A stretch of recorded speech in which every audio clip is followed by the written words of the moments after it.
तो लोग लोग क्या हो गए हैं ना आजकल कि मंदिर में भी या साधु के पास भी ना इसी चीज की ज्यादा कामना करते हैं। मतलब कि वो लोग क्या बोलते हैं, गुरुजनों से इस बात के बारे में ज्यादा चिंता करते हैं कि मेरा खाने का क्या होगा, मेरा रहने का क्या होगा। इसलिए प्राय क्या होता है आजकल पूरा बिजनेस की तरह हो गया है पूरा। मतलब लोग क्या सोचते हैं कि टेम्पल जो है ना एक तरह का बिजनेस हो गया। यहाँ पे हमें हरि की चर्चा करनी चाहिए, ये चीज बहुत कम लोग जान पाते हैं। तो प्रायः क्या होता है कि लोग ये सोचते हैं कि आ, मेरे को जो है ना सोचते हैं कि हमको अपने आप को बहुत ज्यादा मतलब हम कैसे जो है ना, जैसे मंदिर में भी आएंगे तो लोग सोचेंगे अरे प्रसाद कहाँ है। वो इतना हरिनाम ना के लिए इतना उत्सुक ना हो जितना वो कृष्ण कथा के लिए उत्सुक ना हो। उससे कहीं ज्यादा उत्सुकता रहती है कि हम जो है कैसे मतलब कि हमको प्रसाद मिले, कैसे जो है ना हमको रहने की कुछ व्यवस्था मिले, कहीं सोने का व्यवस्था मिले, रूम मिले। ये स्थिति हो जा गई। तो ये जो स्थिति है ना ये बहुत मतलब कि ये बताता है कि हम लोग जो है ना बहुत मतलब कि अब हमारा स्तर नीचे गिर चुका है। क्योंकि हम लोग को जो व्यक्ति मतलब कि जो साधु जो है ना हमको जन्म मृत्यु के चक्र से जो निकाल सकते हैं, जो साधु हमको भगवान के विषय में बता सकते हैं, मगर उनसे हम क्या पूछते हैं, अरे प्रभु जी प्रसाद कहाँ पे मिल रहा थोड़ा बताइए तो। प्रभु जी थोड़ा इधर क्या मिले, बहुत ही तुच्छ सा क्वेश्चन, सो वियर्ड। मगर वास्तव में साधु संत इसके लिए नहीं बने। उनको खाली खाने और सोने के लिए बस ये करने के लिए नहीं। हाँ, प्रसाद खा रहे हैं ना तो फिर भी अच्छा है, क्योंकि क्योंकि मटेरियल वर्ल्ड में तो खैर वो सब उसमें तो भोग भी नहीं लगा रहता है, यहाँ तो भोग लगा हुआ मिल रहा है तो अच्छी बात है वो। मगर केवल इसी के बारे में चर्चा करना अभी क्या है कि अभी उसकी चेतना यानी कि उन्नत नहीं हुई है। तो ये स्थिति है। तो पहले हमें ना समझना पड़ेगा, हमें पहले एजुकेट करना होगा लोगों को। जब तक एजुकेशन नहीं होगा ना तब तक लोग जो है ना एक क्या बोलते हैं इंसान नहीं बन पाएंगे। एक पशु जो है ना पशु ही रह जाता है, जिससे जिसको एजुकेशन नहीं मिलता वो क्या रहता है, पशु ही बना रहता है। लेकिन जब वो एजुकेट होगा तब वो इंसान बनेगा। फिर इंसान बनने के बाद उसको भक्त बनाया जाएगा। अभी तो स्थिति इतना खराब हो चुका है, लोग इससे परे कुछ सोच ही नहीं पाते। क्यों नहीं सोच पाते? क्योंकि उनका चेतना इतना गिर चुका है। लोग तो भगवत गीता पे भी गलत मतलब कि ये बता के रखे, सोचते हैं भगवत गीता जो है ना हमें मतलब लाइफ में सक्सेस पाने के अलग कुछ मंत्र बताता है। एक्चुअली जैसे कि अभी शिव प्रभु भी आज मतलब कि उस दिन मेरे को मैसेज किए थे कि सक्सेस कैसे जो था वो, कि फियर ऑफ फेलियर और उस सब चीजों पे। हाँ तो हाँ हाँ। तो एक्चुअली क्या होता है प्रभु जी, हाँ हाँ ठीक ठीक। तो एक्चुअली क्या होता है ना प्रभु जी, प्रायः क्या होगा ना लोगों ने भगवत गीता को ना इस प्रकार से गलत तरीके से लोगों ने प्रचार किया ना, तो लोग सोचते हैं कि भगवत गीता ये सब चीज़ों के लिए है। मगर इन रियलिटी भगवत गीता किस चीज़ के लिए है वो मैं आज बात करूंगा। ठीक है ना। भगवत गीता का पर्पस बहुत बड़ा है। ये सब तो कोई भी हमको आज चलते मिल जाएगा, जैसे नहीं होता है कि जैसे कोई सिंपल चीज़ होता है ना वो तो हम कैसे नॉर्मली दुकान में मिल जाएगा। ठीक है ना। उसके लिए फिर एकदम साधु संतों को बजाने की क्या जरूरत है। साधु संत तो बहुत बहुत ऊपर लेवल पे चीजें कार्य करते हैं, तो उनको उनको जो है ना ऊपर के लेवल पे करना चाहिए। ठीक है ना। उसमें आपकी गलती नहीं है, किसी की कोई गलती नहीं है। मैं इसे बता रहा हूँ क्योंकि एजुकेशन का बहुत कमी है। ठीक है ना। ऐसे नहीं भगवत गीता में वो सब भी नहीं है, है वो सब चीज़ भी। लेकिन उसके लिए ना पहले हमको क्या बोलते हैं क्या नाम है, भगवत गीता का पहले हमको पहले एसेंस समझना पड़ेगा भगवत गीता किस चीज़ के लिए है। फिर धीरे धीरे वो सब भी होता है। ठीक है ना। तो एक्चुअली क्या है कि यहाँ पे बताया जाता है कि प्राय आज संसार में लोग यही सब की ज़्यादा चिंता करते हैं कि कैसे मतलब कि हमको संसार की जो सामग्री है, जो हमारे शरीर के पालन पोषण में जो मिले, उसके लिए ज़्यादा क्रियान्वित होते हैं, उसके लिए ज़्यादा चिंता करते हैं। इसी के लिए जो है ना व्यक्ति आगे नहीं बढ़ पाता। फिर यही सब चीज़ें चलता है। तो इसकी दिक्कत क्या है कि जब तक लोगों को शिक्षा न मिली। अब आता है शिक्षा का। अब शिक्षा मतलब क्या होता है शिक्षा, क्या कुछ भी मतलब पढ़ना शिक्षा हो गया? ऐसे तो बहुत लोग हैं, बड़े बड़े पीएचडी होल्डर हैं, बड़े बड़े आईआईटियंस हैं, बड़े बड़े मतलब सो कॉल्ड बहुत सारे एजुकेशन में सब लोग हायर करके रखे हुए हैं। तो क्या क्या मतलब ऐसा शिक्षा की बात हो रही है क्या भगवत गीता में? अगर देखा जाए श्रीला प्रभुपाद बताते हैं कि हाँ लोग जो है ना बड़े बड़े पर वो एमआईटी में गए थे, मैसेच्यूसेट्स इंस्टीट्यूट ऑफ टेक्नोलॉजी। तो उसमें जब गए तो बोलते इतना सारा बड़ा बड़ा पूरा एकदम पूरा यहाँ पे ब्रांचेस लगे हुए हैं ये सब पढ़ाने को सब पढ़ाने का, लेकिन कहीं पे भी आत्मा की तो चर्चा ही नहीं होती, या कहीं पे भी परमात्मा के बारे में भगवान के बारे में तो चर्चा करने का कुछ है ही नहीं यहाँ पे कोई कोई ब्रांच। यहाँ तो केवल केवल शरीर से रिलेटेड बातें चलती हैं यहाँ पे, कि अरे हम कैसे जो है ना क्या बोलते हैं हम अच्छा जॉब पाने के लिए, जैसे अगर कोई मोटिवेशनल स्पीच होगा भी ना, तो उसमें किस प्रकार के मोटिवेशनल स्पीच होंगे कि हाँ हम कैसे जो है ना इस दुख से जो है ना मतलब कि हम अपने लाइफ में हम हैप्पी रह सकते हैं, हाउ टू बी हैप्पी, ठीक है ना, या हम अपना करियर बिल्ड कैसे कर सकते हैं। तो अभी देखिए मटेरियल दृष्टि से देखेंगे ना तो वो लगेगा हाँ ये बहुत अच्छी बात है, और अच्छा होगा भी, वो कोई गलत नहीं है। लेकिन दिक्कत यह है ना, हम एक रियलिटी को हम भूल चुके हैं या हम नहीं जानते, वो ये है कि this world is full of suffering, this world is made for to make us suffer. मतलब ये दुनिया जो है ना, ये दुखों से भरा ये संसार है, ये हम सबको केवल कष्ट देने के लिए बना हुआ है। भगवान बोलते हैं इसको दुखालयम अशाश्वतम, मतलब ये शाश्वत रूप से यहाँ पे दुख मिलता है। ऐसा कभी नहीं होगा इस दुनिया में कि दुख ना हो। आप बोलेंगे अरे मैं तो बहुत खुश हूँ, ठीक है आप अभी खुश है, लेकिन क्या होगा ना, हमेशा के लिए क्या खुश खुश रहता है क्या? अभी खुश है तो फिर दुख भी होगा, और फिर जब दुख आएगा तो फिर कुछ समय बाद सुखी भी होगा।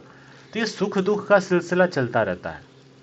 लेकिन भगवत गीता हमें इन दोनों से परे लेके जाता है, ठीक है ना। भगवत गीता हमें दुख और सुख इन दोनों क्षणिक चीज़ों से हमें परे लेके जाता है, जो हमको ये सिखाता है कि हम कैसे परम आनंद, एक ऐसा शाश्वत आनंद को हम प्राप्त करें जो कभी नहीं खत्म होता। लेकिन और इस संसार में क्या होता है, जो या तो सुख है या जो दुख है, वो दोनों क्या है, क्षणिक है। सुख भी हमेशा के लिए नहीं रहेगा, दुख भी हमेशा के लिए नहीं रहेगा, दोनों आते जाते रहेंगे। तो ये इस संसार में चलता है, इसको द्वंद्व बोलते हैं, द्वंद्व, ड्युअलिटी। तो यहाँ पे ये सारे ड्यूअल नेचर सब है, सुख है तो दुख आएगा, सर्दी है तो गर्मी आएगी, ठीक है ना, सर्दी गर्मी सब चलता रहेगा। तो ये सब चीज़ संसार बना है इस प्रकार से। तो अगर कोई व्यक्ति इसको जान जाए, तो जो बुद्धिमान व्यक्ति वो क्या करेगा, बुद्धिमान व्यक्ति करेगा कि कैसे मैं इस सुख दुख से ही मैं परे हो जाऊं, और मैं शाश्वत सुख, जो इटर्नल हैप्पीनेस है, उसके लिए मैं काम करूं। तो वो एक्चुअल बुद्धिमान व्यक्ति है।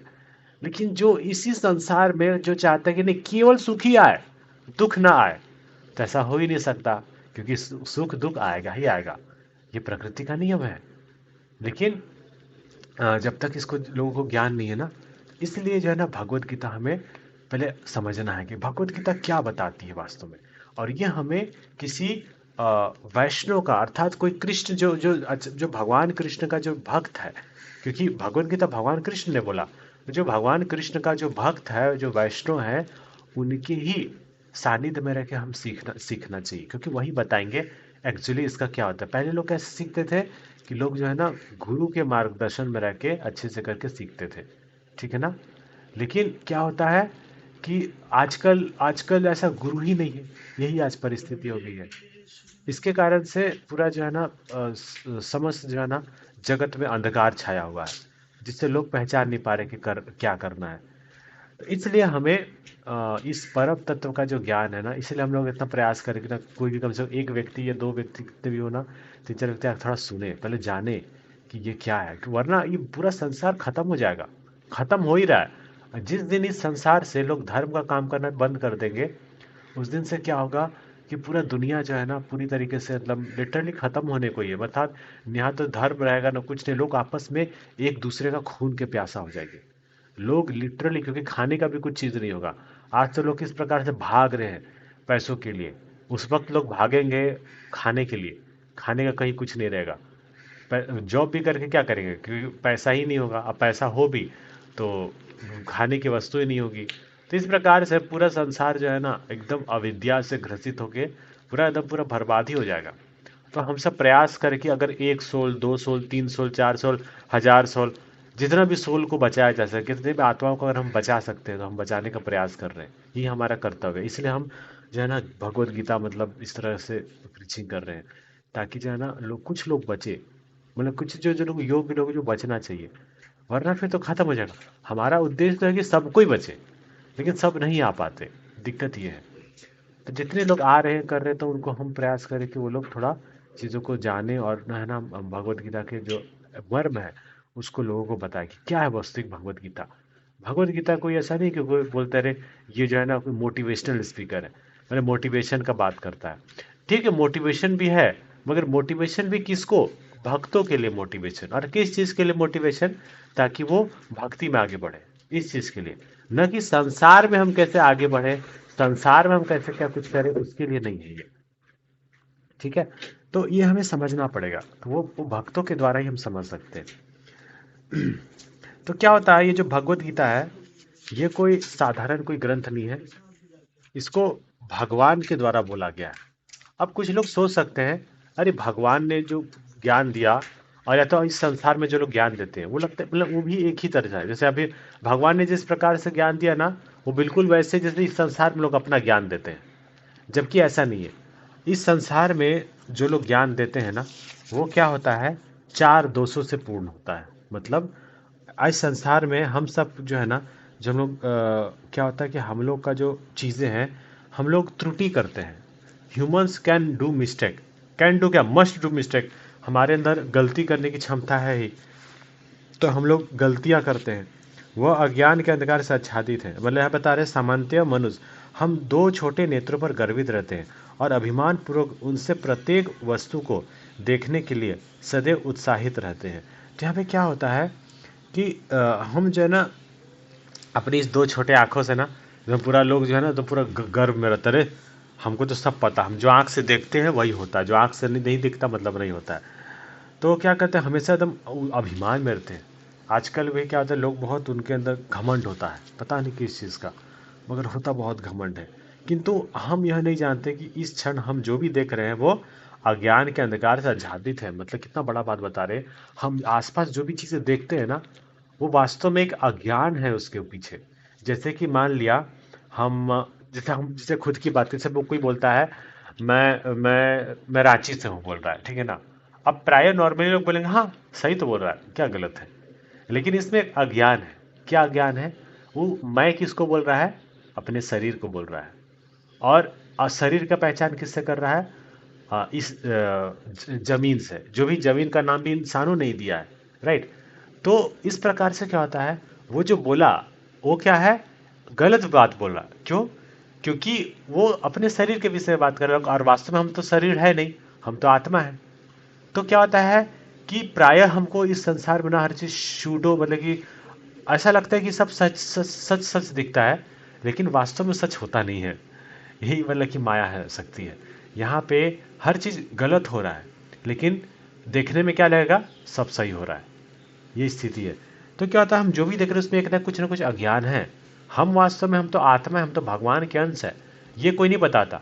कोई ये नहीं बताता मैं आत्मा हूँ, मैं जो हूँ ना, मैं कृष्ण का अंश हूँ, या मैं कृष्ण का, मैं भक्त, मैं कृष्ण का सेवक हूँ, मैं भगवान का सेवक हूँ। जो जितने भी जो बड़े बड़े महान जो ईश्वर का साम्राज्य का जो प्रचार करने के लिए जैसे जिन्होंने भी आया ना, वो सब ने सच बोला। जैसे कि जीसस क्राइस्ट जो है ना, वो क्या बोलते थे, आई am the son of the God, मैं ईश्वर का मैं पुत्र हूँ। तो ये बात सही बोले वो। क्यों? क्योंकि सच में हम सब जो है ना भगवान के अंश है, तो हम सब उनके एक प्रकार से पुत्र हैं। तो वो सच बोलते हैं। फिर जैसे कभी कभी कहते, जैसे कि एक जो प्रॉफिट मोहम्मद बोलते हैं कि मैं तो मैसेंजर हूँ, मैं तो एक तरह से उनका दास, एक तरह से कि मैं उनका सेवक हूँ। तो वो भी एक तरह से सही बोल रहे हैं। क्यों? क्योंकि हाँ, आत्मा का स्वरूप क्या है, जीवन स्वरूप है नित्य रे कृष्णदास। तो हम जो है ना, हम लोग भगवान के दास हैं, तो सही बोले। शिला प्रभुपाद के बार किसी से पूछा प्रभु कि Swami ji, India is a factory of God. India जो है ना, यहाँ पे भगवान बनने का ना पूरा एकदम फैक्ट्री बना हुआ है। जो तो आता है भगवान बनाने का करता है। क्या आप भी भगवान है क्या? यहाँ आप भी हम लोग को भगवान बनाने के लिए आए हैं? तो प्रभुपाद बोलते हैं no, I am not God, I am the servant of God बोलते हैं। और बहुत विनम्र भाव से बोलते हैं। और इवन वो बोलते हैं कि नो, हम अभी मैं सर्वेंट भी नहीं हूँ, I am trying to become servant. मैं तो भगवान का सेवक बनने का मैंने प्रयास कर रहा हूँ, बोल रहे हैं। तो कितना वो विनम्र भाव है। तो जो सच्चा साधु होता है ना, वो हमेशा सच बोलते हैं। मतलब उनके बातों में वो दिव्य ज्ञान होता है।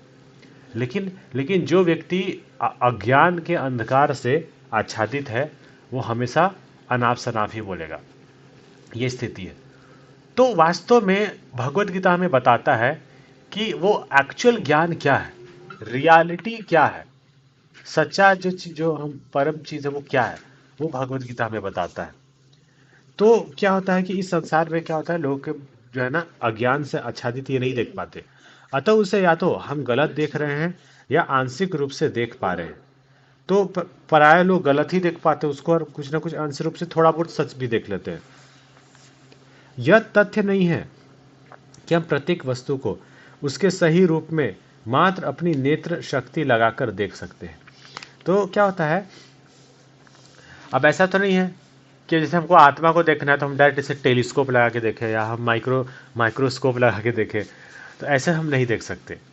तो हम अगर कोई सोचे कि ठीक है ना, मेरा आँख, चलो मेरा आँख में मान लिया शक्ति कम है, तो हम अपना आँख का शक्ति बढ़ा लेते हैं। हम जो है ना, कैसे हम कुछ बड़ा बड़ा कुछ हम कर लेते हैं, ठीक है ना। तो ऐसा लोग सोचते हैं, मगर वास्तव में क्या है, इससे भी कुछ काम नहीं बनने वाला कि हम सोचे कि उसके सही रूप में हम अपने नेत्र शक्ति को लगा के देख सकते। पर हर प्रातः काल जब सूर्य उदय होता है तो हम उसके विशाल पिंड को एक लघु चक्र के रूप में ही देखते हैं। निसंदेह सूर्य पृथ्वी से भी बहुत बड़ा है जिस पर हम रह रहे हैं। तो क्या होता है, प्रभुपाद बताते हैं कि जैसे हम अब सोचे कि नहीं, हम टेलीस्कोप लगा लिया, ये सब चीज़ हम कुछ यंत्र लगा ले तो हम शायद ज़्यादा अच्छे से देख पाएंगे। लेकिन क्या होता है, जैसे मान लीजिए सूरज है, सूरज जो है ना, बता रहे सूरज जब जैसे उगता है तो हमको क्या दिखता है कि यहाँ एक कोई गोला है, छोटा सा जो है ना, कोई गोला है, कोई एकदम गर्म सा, कोई मतलब चमकदार गोला लगता है। तो प्रभुपाद बता रहे हैं कि भले हमको देखने में क्या लगेगा, कोई छोटा सा चक्र के रूप में वहाँ पे ऐसे घूम रहा है, मतलब एक तरह से ऐसा देखने में लगेगा। लेकिन वास्तव में क्या है, सूरज क्या है, पृथ्वी से भी बहुत बड़ा है, और वो एक ग्रह है, एक बहुत बड़ा ग्रह है वो। तो ये रियलिटी, लेकिन क्या होता है, हम ऐसे आंखों से नहीं देख पाते। इसलिए साइंटिस्ट भी ना अपने से बस अनुमान लगाए हैं कि वहाँ ऐसा होता होगा, मे बी, इस प्रकार से लोग वर्ड्स बोलते हैं कि शायद ऐसा होता होगा, according what I think so, मुझे ऐसा लगता है। ये सब जो बातें हैं ना, इससे पता चलता है कि वो सच नहीं बोल पा रहे हैं, मतलब उनको एज इट इज़ नहीं पता, वो बस अपना अनुमान लगा रहे हैं। इस तरह प्रतिदिन प्रातः काल हमारे आत्मविश्वास की मिथ्या अभिमान पूर्ण दृष्टि की परीक्षा होती है और वो विसंगत हो जाती है। हमारे नेत्र केवल कुछ ही अनुकूल दशाओं में ज्ञान का संचय कर सकते हैं। तो क्या होता है, हम लोग का जो हम लोग जो है इसी प्रकार से डेली हम देख रहे हैं चीज़ों को, मगर क्या हम सच सबका सच्चा सही से हम देख पा रहे हैं, वो हमारे एक प्रकार से टेस्ट होता है।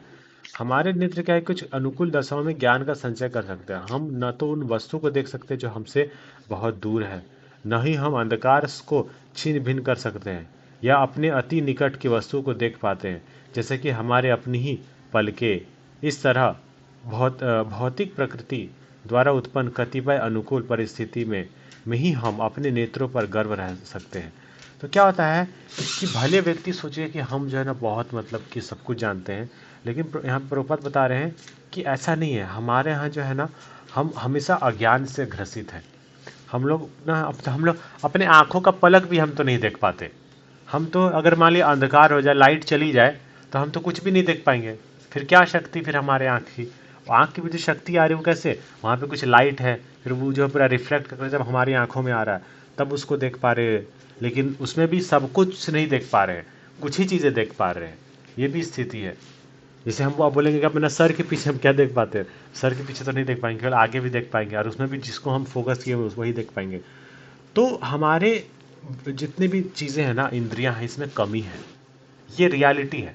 लेकिन लोग नहीं मानते, लोग सोचते नहीं हम परफेक्ट हैं। मगर वास्तव में क्या है, परफेक्ट तो केवल भगवान है, और कोई परफेक्ट नहीं। हम इम्परफेक्ट हैं, मगर इस बात को जो है ना, लोग जो है ना छुपाते हैं, या फिर लोगों को नहीं पता। और हम अपने इस इम्परफेक्ट सेंस को, इस इम्परफेक्ट चीज़ के लिए बहुत गर्वित होते हैं कि अरे मेरे से बड़ा कोई नहीं। कुछ लोग तो अपने आप को भगवान ही समझ लेने लगते हैं, ऐसी स्थिति हो जाती है। तो लोग जो है ना इतने मूर्ख हो गए हैं, और मूर्ख के साथ साथ वो लोग अपने इसी जैसे नेत्र पे बहुत मतलब गर्वित हो रहे हैं। अन्यथा अद्भुत नेत्रों के होते हुए भी हम वस्तु को अनेक सही परिप्रेक्ष्य में देख नहीं सकते। तो प्रभुपाद बताते हैं कि हमारी ऐसी स्थिति है कि आंख होते हुए भी हम अंधे हैं, आंख होते हुए भी हम सही सही चीज़ों को नहीं देख पाते। जो नेत्रों के लिए सत्य है वही अन्य इंद्रियों पर भी लागू होता है, जिनके उपयोग हम ज्ञान संचय हेतु करते हैं। अब ये तो मैंने आंख का एग्जाम्पल बताया, उसी प्रकार से सेम हमारे कानों के लिए भी है। हमारे कान में भी ना ऐसा नहीं है कि हम सब कुछ सुन सकते हैं, सब कुछ समझ सकते हैं। हम कुछ ही चीज़ें हम कुछ ग्रहण कर पाते हैं, कुछ उसमें से ज्ञान, अपने ज्ञान इंद्रियां इसको बोलते हैं। तो हम कुछ ही चीज़ कर पाते लेकिन सब कुछ नहीं सुन पाते। सब कुछ सारे साउंड में नहीं सुन पाएंगे। हम तो साइंस में हम लोग पढ़े ही हैं कि ये जो है ना 20 हर्ट्ज से लेकर 20 किलो हर्ट्ज तक का ही जो फ्रीक्वेंसी जो साउंड है उसको सुन सकता है, उसके आगे और उसके पीछे नहीं सुन सकता। तो ये चीज़ है। तो हमारे कान में भी कमी है, उसी प्रकार से हमारे जितने भी है, हमारे नाक में भी कमी है, सब प्रकार का गंध भी नहीं सूंघ सकते। हमारा जीभ में भी कमी है, सब प्रकार का टेस्ट नहीं ले सकते। तो इससे पता चलता है कि हमारा जितना भी इंद्रियां है, हमारा जितना भी सेंस क्या है, लिमिटेड है। This is not unlimited. अब अगर कोई व्यक्ति इस लिमिटेड इंद्रियों से, लिमिटेड सेंस से अगर हम कुछ भी चीज़ मतलब हम कोई नॉलेज लेके कुछ बताता है, तो वो नॉलेज भी तो लिमिटेड होगा, क्योंकि लिमिटेड सोर्स से हमको लिमिटेड ही ज्ञान मिल पाएगा, वो कंप्लीट नॉलेज नहीं होगा। ठीक है ना। ऐसी परिस्थितियों में हम इस क्षण जो भी अनुभव कर रहे हैं वह पूर्णतया परिस्थिति जन्य है, अतः इसमें त्रुटियां और अपूर्णताएं रहती हैं। अर्थात कि जो भी हम अनुभव कर रहे हैं उसमें क्या है ना, पूर्णतया सच नहीं है, वो इसमें कुछ ना कुछ गलतियां तो रहती है। इन भ्रमपूर्ण धारणाओं को न तो स्वयं त्रुटि करता, न ही ऐसी ही त्रुटि करने वाले अन्य व्यक्ति कभी भी सुधार सकते हैं। तो अब ये जो भ्रमपूर्ण धारणा है, अर्थात ये सब जो गलतियां जो सब हो रही है, कोई इसको सुधार भी नहीं सकता। ऐसा नहीं कि हम भले ठीक है हम आज इनपरफेक्ट है ना, चलो कुछ ना कुछ करते हैं, या कुछ ऐसा हम डाइट लेना स्टार्ट कर दें, या कुछ हम ऐसा प्रैक्टिस चालू कर दें जिससे कि हम परफेक्ट हो जाए। ऐसा भी नहीं है, हम कभी परफेक्ट हो ही नहीं सकते। हमारा ये जो शरीर है वो कभी ऐसा परफेक्ट नहीं हो सकता, किसी भी तरीके से नहीं। यदि हम अंधेरे में किसी वस्तु को देखना चाहते हैं तो हम केवल अपने नेत्रों का ही उपयोग नहीं कर सकते, हमें देखने में सहायता करने वाले किसी अन्य साधन पर निर्भर रहना होगा। अतः अंधेरे में कोई वस्तु अपने पूर्ण रूप से हमें ज्ञात नहीं हो पाती। ऐसी स्थिति में यदि हम स्पर्श से या अन्य किसी साधन से कुछ ज्ञान प्राप्त कर भी ले तो वह केवल भ्रमपूर्ण अथवा अपूर्ण होता है। जैसे कि मान लिया ना अंधकार हो गया पूरा अचानक से, अब अंधकार हो गया, लाइट तो है नहीं, तब ऐसा तो नहीं है कि लाइट नहीं है फिर भी हम अपनी आंखों से देख लें। तो हम डिपेंडेंट हो जाते हैं किसी न किसी वस्तु पे, जैसे टॉर्च पे, या हम या फिर लालटेन या बाती पे, ठीक है ना, उस पर हम डिपेंडेंट रहते हैं। तो कभी कभी जैसे अंधेरे में रहते हैं तो फिर के लोग क्या करते हैं ना, ठीक है हम छू के कुछ पता करने का कोई कोशिश करते हैं कि कुछ हम मतलब छू के, जैसे कि अपने हाथों से टच करके सोचे कि चलो हम कैसे छू के कुछ पता लग जाए, या फिर डंडे से जो है ना जो होता है करके होते हैं। एक मिनट में ना ये खिड़की बंद कर लेता हूँ।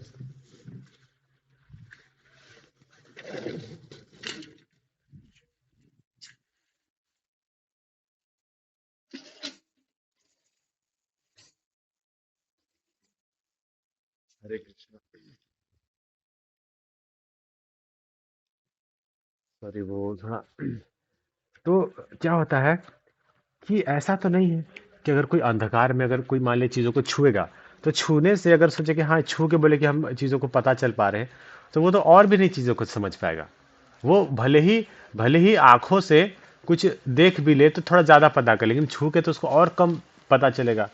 तो ऐसा बता रहे हैं, यह स्थिति वैसी है जैसे कि अंधे के इस दल की होती उस दल की होती है जो किसी हाथी को पाकर एक दूसरे से इस विचित्र नए प्राणी का वर्णन करने का प्रयास करते हैं। जैसे कि क्या होता है ना, कई सारे अंधे लोग हो गए, उनको ना जैसे मान लिया हाथी सामने रखा हुआ है, हाथी मतलब कि है सामने, और उसको बोला गया कि तुम पता करो कि क्या चीज़ है। तो कई सारे अंधे हैं, कुछ मान ले अंधे गए, उसके आगे का जो है ना कोई गया, उसके सूंड को कोई छुआ, ठीक है ना। कोई मान ले पीछे का मतलब उसके जो पैर है, बड़े बड़े पैर हाथी के, उसको कोई छू रहा है, कोई पूंछ को छू रहा है, कोई हाथी का पेट को छू रहा है, तो कोई दांत को छू रहा है, ठीक है ना। तो क्या होता है कि इसमें से एक अंधा सूंड को छूता है और कहता है यह प्राणी तो एक विशाल सर्प है। तो अगर कोई मान ली उसका सूंड को छुआ, तो बोलेगा अच्छा ये तो नहीं, सांप है ये, अरे ये तो सांप है, ये थोड़ी ना मतलब ये बोलेगा कि ये तो सांप है। दूसरा अंधा उसके पांव छूकर कहता है नहीं, यह तो एक विशाल खंबा है। और दूसरा एक अंधा व्यक्ति है, उसके पैर को छुआ और वो बोला नहीं नहीं नहीं, सांप कहाँ, ये तो एक बहुत बड़ा खंबा है। अब कोई फिर उसको पूंछ को छुएगा, बोलेगा अरे ये तो मतलब कुछ और ही है, बोलेगा कि नहीं, पूंछ को छू के बोलेगा ये तो कुछ झाड़ू जैसा लग रहा है, या कुछ बोलेगा ये तो डंडा जैसा लग रहा है। कोई मान ले दांत को छुएगा तो बोलेगा नहीं, ये तो मतलब कुछ तलवार रखा हुआ है, पता नहीं क्या है, इस प्रकार का बोलेगा। कोई पेट को छुएगा तो बोलेगा नहीं, सामने दीवार है, ऐसा बोलेगा। तो किंतु धंधाकार में वस्तुओं को देखने का केवल एक ही उपाय है। यदि कोई व्यक्ति अंधेरे में के प्रकाश का कोई स्रोत ले तो वस्तुओं को उनके यथार्थ रूप में देख पाना पूरी तरह संभव है। तो क्या होता है कि अगर कोई सोचे कि इस प्रकार से अगर कोई ज्ञान लेने का प्रयास करेगा ना, तो कोई यथार्थ रूप में नहीं समझ पाएगा कि वास्तव में क्या है, रियलिटी में सब क्या चल रही है, वो नहीं समझ पाएगा। लेकिन यहाँ प्रभुपाद बताते हैं कि अगर अगर लोग इस प्रकार से अंधे लोग क्या करें, कई सारे अंधे हैं, सब अपना अपना इंद्रियों का ही करके कुछ ना कुछ अलग अलग ज्ञान दे रहे हैं। लेकिन अगर कोई किसी मान लीजिए प्रकाश का सहायता ले ले, कोई मतलब बता रहे हैं कि अगर कोई मान लीजिए वहाँ पे ऐसा कोई उपाय ढूंढ रहा है ना जिसमें से प्रकाश निकले, तो वस्तुओं को अनेक यथार्थ में देख पाना पूरी तरह संभव है। तो अगर मान लीजिए वहाँ पे लाइट जल जाए और वो अंधे लोग जो है ना, अंधे लोग का मान लीजिए आँख वो देखने लग जाए फॉर एग्जाम्पल थोड़ी देर के लिए, तो वो लोग क्या करेंगे, सबको देख पाएंगे कि हाँ ये तो वो चीज़ है। या फिर किसी ऐसे व्यक्ति से पूछे जो अंधा नहीं है और जो लाइट में चीज़ों को देख पा रहे हैं, और वो सारे अंधे उस नेत्र वाले व्यक्ति पे विश्वास करते हैं, तो वो जो है ना देख के एज इट इज़ बताएगा, तो फिर वो उसको जान सकता है। तो ऐसे हो सकता है। इसी तरह से हमारे उपदेशकों द्वारा ज्ञान का दीपक प्रज्वलित किया गया है और हम वस्तुओं को यथार्थ रूप में केवल अपने उपदेशक की कृपा से देख सकते हैं। हमें अपने जन्म से ही अपने उपदेशकों की कृपा से ज्ञान संचित करने का अभ्यास है। क्या बहुत अच्छा बता रहे हैं कि इसी प्रकार से ये जो भगवत गीता, ये जो भागवतम या फिर ये जो शिला प्रभुपाद की जो छोटी पुस्तकें हैं ना, ये बुक्स, ये क्या है, ये एक प्रकार से प्रकाश की तरह है। मतलब कि एक ऐसा व्यक्ति जो है ना, जो प्रकाश के द्वारा सही चीज़ को जिसने देखा है वो मतलब कि बताएंगे। और बल्कि ये वो ज्ञान है जो क्या बताता है कि जो भगवान है, भगवान तो अंधे नहीं है, भगवान तो सब जानते हैं। तो भगवान के द्वारा जो ज्ञान आ रहा है, परफेक्ट व्यक्ति का ज्ञान, उससे अगर कोई व्यक्ति ज्ञान लेगा ना तो सब कुछ समझ पाएगा। लेकिन अगर कोई खुद ही सोचे कि नहीं मैं खुद ही ज्ञान लेने का प्रयास करूंगा, तो वो नहीं समझ पाएगा। तो हम जन्म से ही अपने उपदेशों की कृपा से ज्ञान संचित करने का अभ्यास है।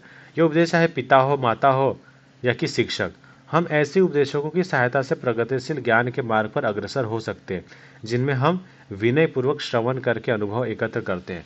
तो कहीं ना कहीं एक तरह से हमारे अंदर ये प्रवृत्ति है कि हम कोई ना कोई एक व्यक्ति को ढूंढते हैं जो हमें चीज़ों को यथार्थ रूप में बताए, मतलब कि कोई हमें उपदेश दे और हम उसको सुन के हम जाने।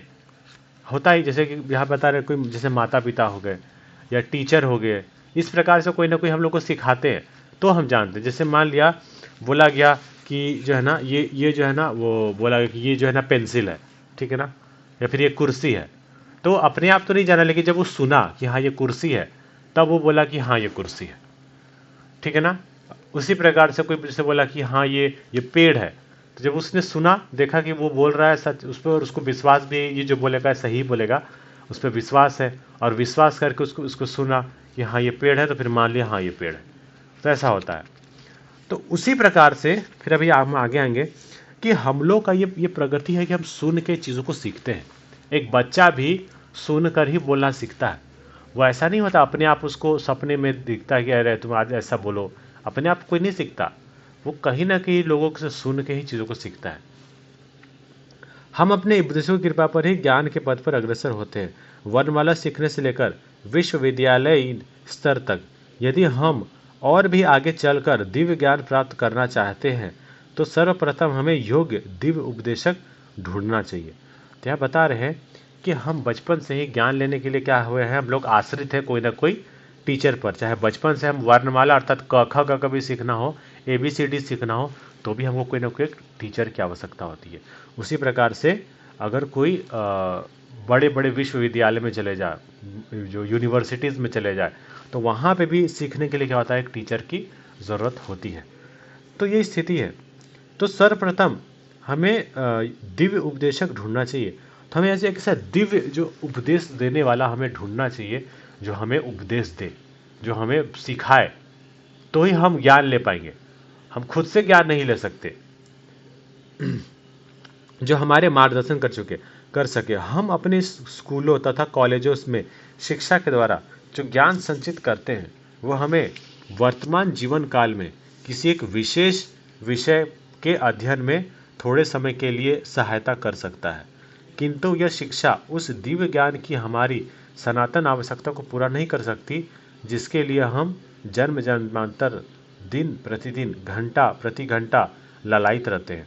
तो यहाँ बता रहे हैं कि जो हम स्कूलों में पढ़ते हैं ना, जो स्कूल में कॉलेजेस में जो हमें सिखाया जाता है, वो जो ज्ञान होता है, वो हमारे जीवन का केवल थोड़ा सा ही हिस्सा में केवल काम आता है। कौन सा थोड़ा सा हिस्सा? वो है मतलब कि हमारा जॉब करने में, या मतलब कि खाने पीने के लिए, इसी सब में काम आएगा। लेकिन हम ये चीज़ देखेंगे कि हम लोग का जो है ना, इंसान का चेतना तो बहुत उन्नत है। हम एक पशु की तरह केवल अपना शरीर पाल करके ही थोड़ी ना हम जिंदा रह सकते हैं। क्योंकि लोग सोचेंगे ना, ठीक है हम तो खा पी के अब चलो हम जिंदा हैं, लेकिन फिर वो सोचेंगे ना, ठीक है अब जिंदा है तो जिंदा रह के करना क्या है? फिर हम मेहनत कर रहे हैं, खा रहे हैं, खा के जिंदा है, मगर जिंदा रह के फिर करना क्या है? इस पे तो कभी ना कभी सोचेगा ना। वो क्या है कि हमको सोचेगा, को आनंद लेना को बोलेगा। तो हमारा जो एक सनातन आवश्यकता है, अर्थात जो भगवान जो है ना, एक तरह से जो हमारा जो एक्चुअल आवश्यकता है, स्पिरिचुअलिटी जो सोल है, इस सोल को सेटिस्फाई करना, हम आत्मा को भगवान की आवश्यकता है, इस आवश्यकता को पूरा करना, ये चीज़ जो है हमको स्कूलों में नहीं सिखाया जाएगा। ये सब चीज़ें जो है ना, भगवद गीता का नॉलेज, श्रीमद् भागवतम का नॉलेज, इस प्रकार का जो नॉलेज है वो हमको कहीं स्कूलों में नहीं मिल सकता। तो ये सब कहाँ मिलेगा? फिर दिन प्रतिदिन घंटा प्रति घंटा लालायित रहते हैं। तो इसको हमको हर समय चाहिए।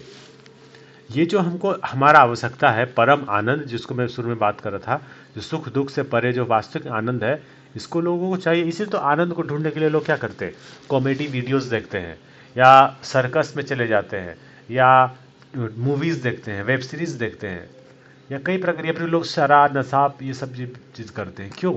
ताकि वो सुखी से जी सके, हैप्पीली वो जिए। सुख चाहिए, लेकिन जब वो सुख नहीं मिलता है तो लोग पूरा एकदम सोचते रहे क्या करें, ये स्थिति होती है।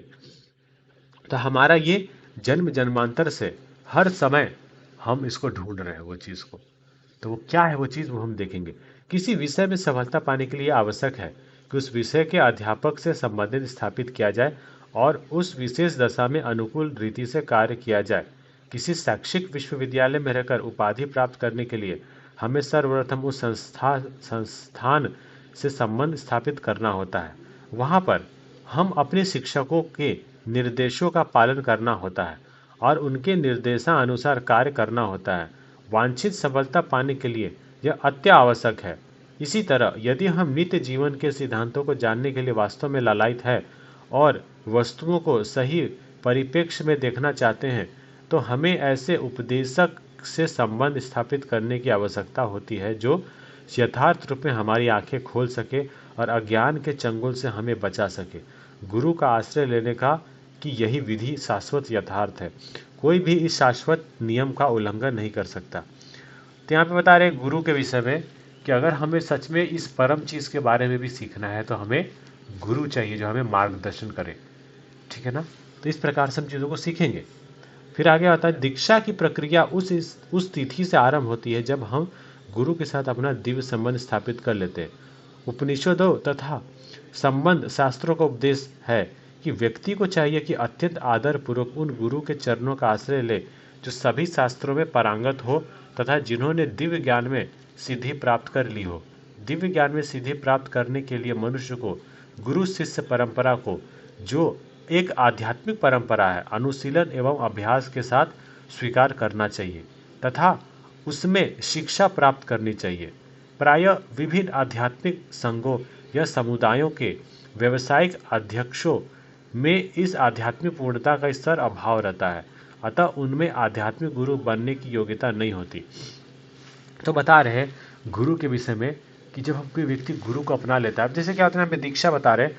प्राय लोग क्या सोचते हैं ना, अगर हम ना दीक्षा ले लिए ना, दीक्षा ले लिए मतलब कि हो गया, दीक्षा मतलब क्या, अब हो गया, अब हम ना हमको भगवान को प्राप्त कर लिए।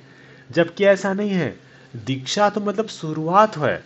दीक्षा का मतलब क्या होता है कि वो व्यक्ति दीक्षा लेके वो अब गुरु को उसने अपने जीवन में अपना लिया है, और अब उस गुरु से क्या करेगा वो व्यक्ति, शिक्षा लेगा। किस चीज़ का शिक्षा लेगा? परम तत्व के बारे में, परम चीज़ के बारे में। वो परम चीज़ अर्थात भगवान के विषय में, भक्ति के बारे में, अपने बारे में, कि कैसे हम शाश्वत सुख को हम प्राप्त करें, कैसे हम शाश्वत जो हमारा राज्य है उसको हम प्राप्त करें।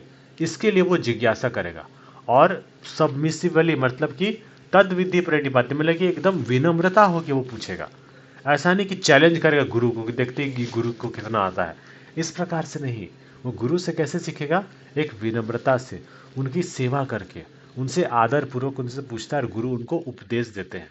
और फिर गुरु के बताए रास्ते पर जब वो व्यक्ति चलता है, और चलने से क्या होता है, फिर वो आगे मतलब कि भक्ति में आगे बढ़ता है, और भगवान के साथ जो उसका संबंध है वो स्थापित हो जाता है, और फिर धीरे धीरे वो भक्ति में और उन्नति होती जाता है, जिससे तो भक्ति बढ़ता है। तो इस प्रकार से गुरु का मार्गदर्शन होता है। लेकिन प्रायः क्या है, आज प्रभुपाद बताते हैं कि आजकल तो स्थिति इतना बुरा है कि आजकल कोई गुरु बनने के योग्य ही नहीं है। मतलब यहाँ बता रहे हैं प्रायः विभिन्न आध्यात्मिक संघों तथा समुदाय के व्यवसायिक अध्यक्षों में इस आध्यात्मिक पूर्णता का स्तर का अभाव रहता है, अतः हमने उनमें आध्यात्मिक गुरु बनने की योग्यता नहीं होती। तो ऐसे बहुत सारे ऐसे संघ है और ऐसे समुदाय हैं जो आज बने हुए हैं संसार में, जो लोग जो है एक तरह से देखा जाए तो मटेरियली स्तर पे काम कर रहे हैं, लेकिन उसमें जो है ना इस पूर्णता मतलब जिस परफेक्शन की बात हो रही है यहाँ पे, वो परफेक्शन है ही नहीं। अच्छा, क्यों नहीं है परफेक्शन? तो जो गुरु होते हैं, गुरु पे तो कुछ लोग बोल सकते हैं ना, अरे गुरु भी तो आखिर मनुष्य ही है ना, तो वो कैसे फिर मतलब कि हमको पूर्ण ज्ञान दे सकते हैं, लोग सोचते हैं। जबकि ऐसा एक्चुअली रियलिटी क्या होता है कि गुरु क्या होते हैं ना, गुरु जो नॉलेज देते हैं वो अपना नॉलेज नहीं देते। ऐसा नहीं कि उन्होंने अपने से निकाल के वो दे रहे हैं, ऐसा नहीं होता। गुरु क्या हमें बताते हैं? गुरु हमको वो बात बताते हैं जो भगवान ने बताया। वो केवल एक मैसेंजर होते हैं, एक तरह से पोस्टमैन की तरह, कि भगवान ने जो मैसेज दिया उसको एज इट इज बिना छेड़छाड़ किए एज इट इज लोगों को पहुंचा देना, ये गुरु का काम है।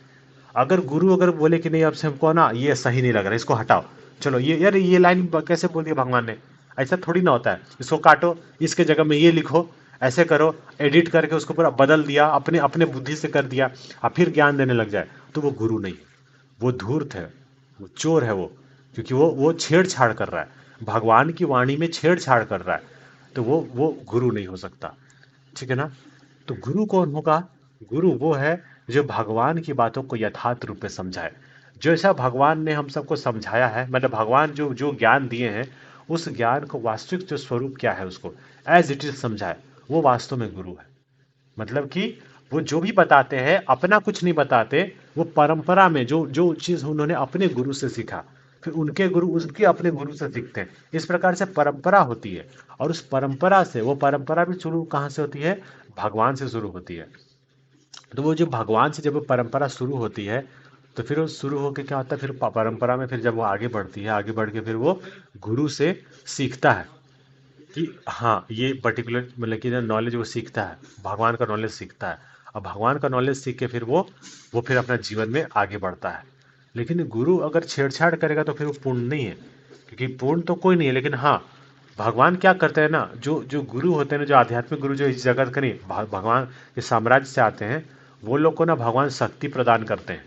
गुरु भी ऐसे कोई भी नहीं बन सकता, भगवान ही चुनते हैं किसको गुरु बनना है, किसको नहीं गुरु बनना है। तो भगवान ही उनको चुनते हैं, मैंने चुनते क्या, इस जगत से नहीं चुनते, वो भगवान के ही धाम से आते हैं इस जगत में, और जगत में आके यहाँ प्रचार करते हैं। ऐसे ऐसे गुरु श्रीला प्रभुपाद हैं, ऐसे गुरु भक्ति सिद्धांत सरस्वती महाराज है। इस प्रकार से कई हमारे आचार्यगण हैं जो भगवान की ही मतलब कि पार्षद हैं। वो यहाँ पे आते हैं और प्रचार करते हैं यहाँ पे, और प्रचार करके वो लोगों को भगवान का जो उपदेश है उसको बताते हैं कि भगवान जो है ना हम सबको क्या बताना चाहते हैं। वो क्या है वो मैसेज, उसको देते हैं। प्रभुपाद उनका एक बुक भी है, मैसेज ऑफ गॉडेड, मतलब कि भगवान ने जो बोला वो क्या है मैसेज, और पे उन्होंने एक बुक ही लिख दिया छोटी सी। तो ये स्थिति है, ये जो बुक है एक्चुअली उसी से मैं बता रहा हूँ ये। तो इस प्रकार से होता है, जब तक आध्यात्मिक अनुशासन का पालन नहीं किया जाए तब तक आध्यात्मिक पूर्णता प्राप्त करनी संभव नहीं है। बड़ा इंपॉर्टेंट बात बता रहे हैं कि व्यवसाय गुरु को, अच्छा, और यहाँ पे और एक चीज़ है कि अतः औपचारिकता तथा या प्रथा के अनुसार ऐसे व्यवसायिक गुरु की शरण लेने की कोई लाभ नहीं है। आजकल ऐसे बहुत सारे गुरु हो गए हैं जो लोग ना मतलब कि व्यावसायिक रूप से मतलब कि ये होते हैं। तो हमें ऐसे व्यावसायिक गुरु की शरण में नहीं जाना चाहिए। प्रभुपाद बताते हैं कि जो ऐसे गुरु के शरण में ना जाना चाहिए जो आध्यात्मिक के बल पे बहुत उन्नत है। मतलब आजकल जैसे क्या हो जाता है ना कि धर्म का नाम पे ना पूरा धंधा चलता है, ठीक है ना। लोग बोलेंगे आइए हम आपको ना मतलब सिखाएंगे, वो सिखाएंगे, ये सिखाएंगे, और उसके चक्कर में लोग फिर पैसा कमाते हैं। आप देखिए जैसे कोचिंग इंस्टीट्यूट कैसा होता है, कोचिंग खोल लेता है व्यक्ति और कोचिंग के नाम पे खूब पैसा लूटता है, और पैसा लूट के तो थोड़ा सा कुछ पढ़ाएगा नहीं पढ़ाएगा, और पैसा तो ले लेगा और लोगों को कुछ भी ज्ञान दे देगा। ऐसा आजकल धर्म में भी होने लग गया है, ठीक है ना। तो अगर कोई ये सब चीज़ें को ध्यान में नहीं रखेगा तो फिर वो ठगा जाएगा, क्योंकि ये संसार में ठगने वाले बहुत हैं। हम तो ठग ही रहे हैं, हर जगह तो ठगा ही जा रहे हैं हम। जैसे क्या होता है कि मटेरियल, जैसे हम कोई फल भी लेने जाते हैं या फिर हम कुछ सामान लेने जाते हैं तो हमको तो ये बात नहीं पता चलता, लेकिन हम जब देखते हैं समाज में जाते हैं तो वहाँ पता चलता है कि अरे उस फल में भी ना कुछ मिलावट किया हुआ है, ये सब चीज़ें किया हुआ है।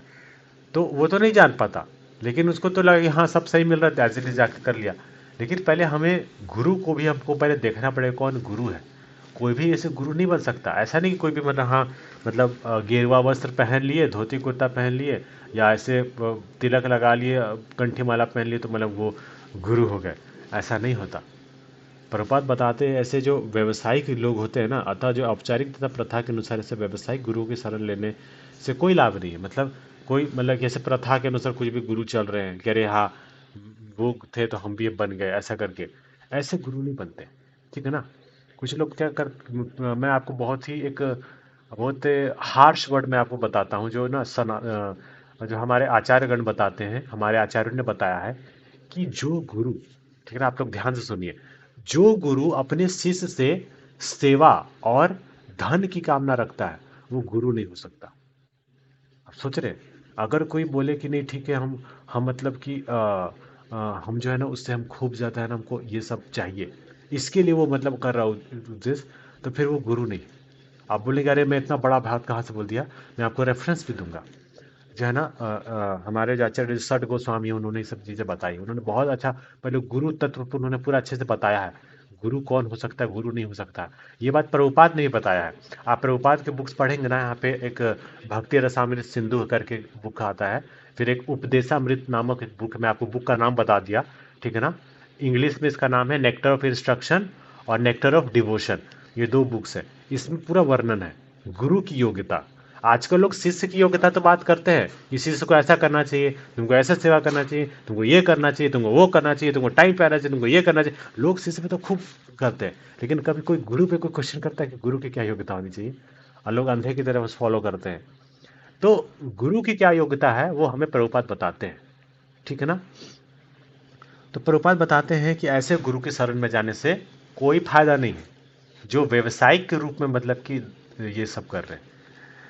तो बताता आगे आता है, जब तक आध्यात्मिक अनुशासन का पालन न किया जाए तब तक आध्यात्मिक पूर्णता प्राप्त करना संभव नहीं है। मतलब कि गुरु गुरु ही नहीं, अगर हमको सच में भक्ति में या हमको स्पिरिचुअलिटी में आगे बढ़ना है ना, तो हमको विधि विधान का पालन करना, थोड़ा तपस्या करना तो हमको जरूरी है, ठीक है ना। आप बोलेंगे अरे हम क्यों तो करें तपस्या, अच्छा पैसे कमाने के लिए क्या लोग तपस्या नहीं करते।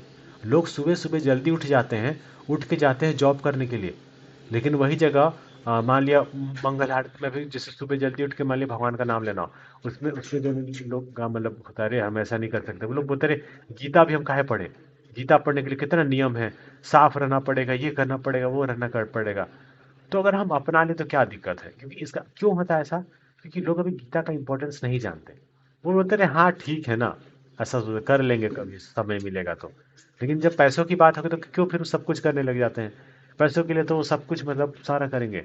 जो सब्जी मंडी में है ना, जो सब्जी बेचने लोग सुबह 2 बजे से ही चले जाते हैं, तैयारी करना स्टार्ट कर देते हैं वहाँ पे काम करने के लिए। तो आप सोच सकते हैं तपस्या तो बाहर भी के लोग कर रहे हैं ना, ऐसा तो नहीं तपस्या नहीं है। तो क्या हमको आध्यात्मिक उन्नति करने के लिए तपस्या नहीं करना पड़ेगा? और अगर कोई बोले कि बिना तपस्या के हम ऐसे भगवान को प्राप्त कर लेंगे, तो वो क्या बोलते हैं, वो अंधकार में जी रहा है फिर वो। तब उसको वो या तो किसी गलत गुरु से सुन लिया है, या तो खुद मूर्ख है वो, ये बोले कि अरे हमको तपस्या नहीं करना पड़ेगा, ये सब कुछ नहीं करना पड़ेगा। ठीक है ना?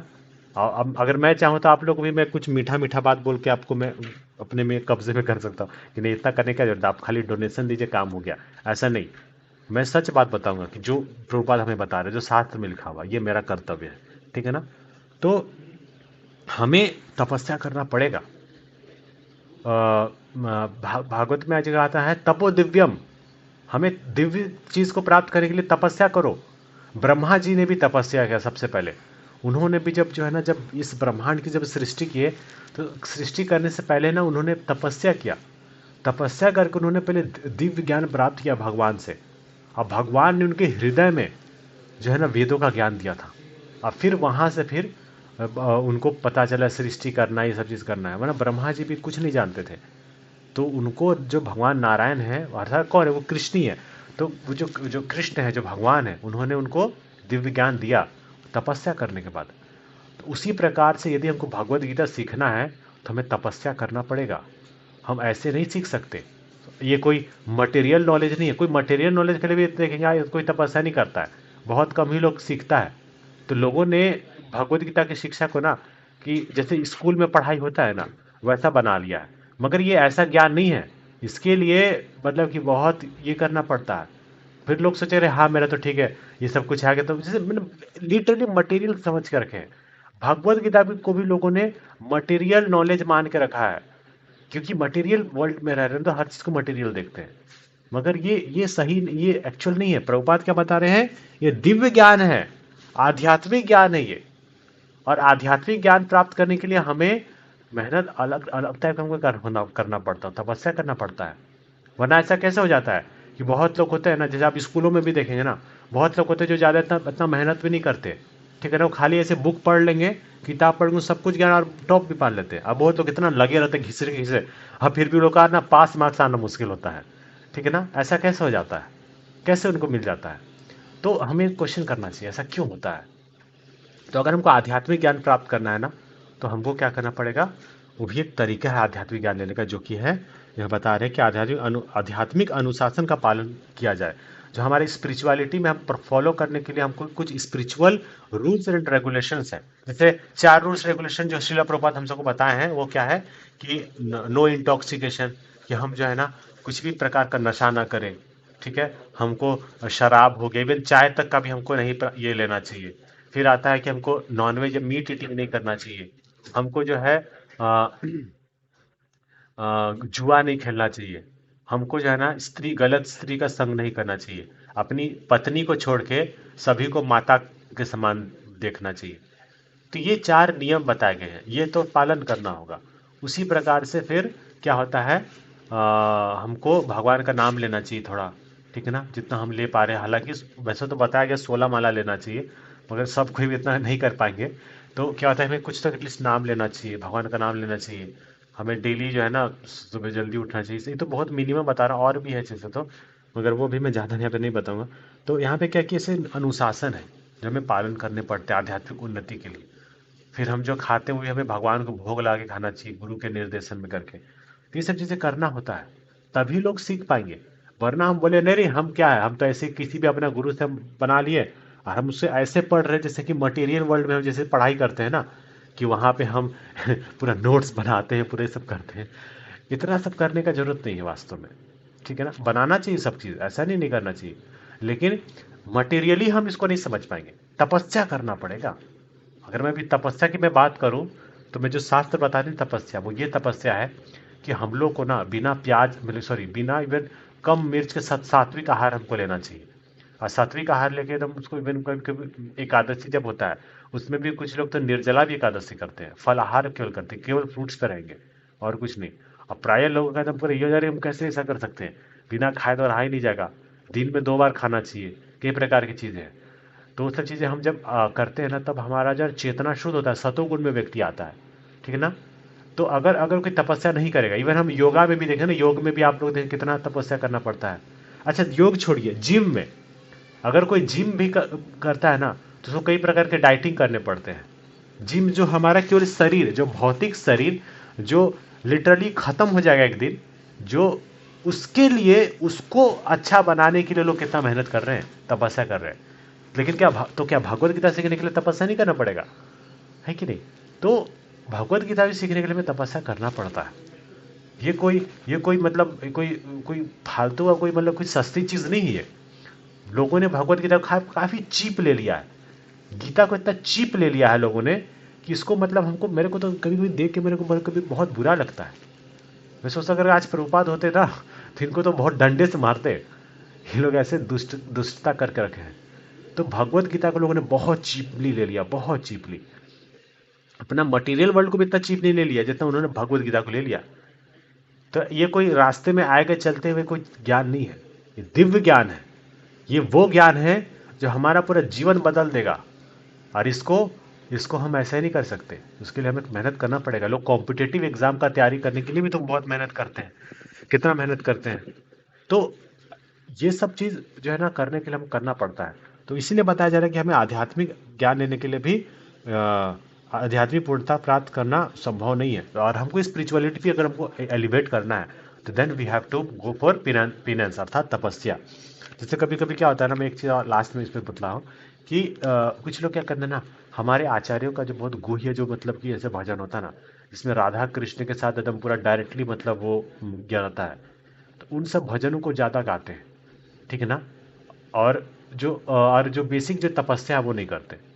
तो फिर वो क्या है, उसको बोलते हैं सहजिया, ठीक है ना। सहजिया का मतलब होता है कि जो लोग अपने आप को दिखाएंगे, अरे अरे कृष्ण मेरे प्राण है, कृष्ण से मतलब कितना मतलब कृष्ण है, ये है, ऐसा करेंगे, ठीक है ना।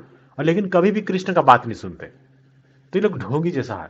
कृष्ण बोल रहे हैं कि तुमको जो है तपस्या करना चाहिए, तुमको जो है ना बहुत मतलब मेहनत करना चाहिए, ठीक है ना। जैसे इवन आध्यात्मिक ज्ञान प्राप्त करने के लिए हमें क्या करना पड़ेगा, इवन सबसे पहले हमें शास्त्रों के बताए विधि विधान का पालन करना पड़ेगा। सबसे पहले हमें भगवत गीता सीखना पड़ेगा।